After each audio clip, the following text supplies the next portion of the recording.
Corona virus سے بچاؤ کے لیے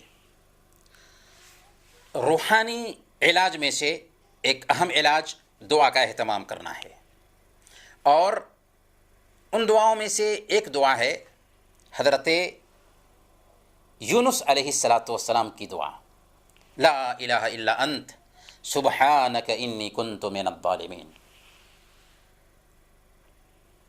یہ وہ دعا ہے جس کا اہتمام حضرت یونس علیہ السلام نے کیا تھا جب کہ مچھلی نے ان کو نگل لیا تھا، تو اللہ کی توفیق سے، اللہ کی اجازت سے مچھلی ان کو ساحل پر اگل دیتی ہے، اور اللہ کے نبی صلی اللہ علیہ وسلم نے بیان فرمایا، لم يدع بها رجل في شيء قط الا استجاب الله له۔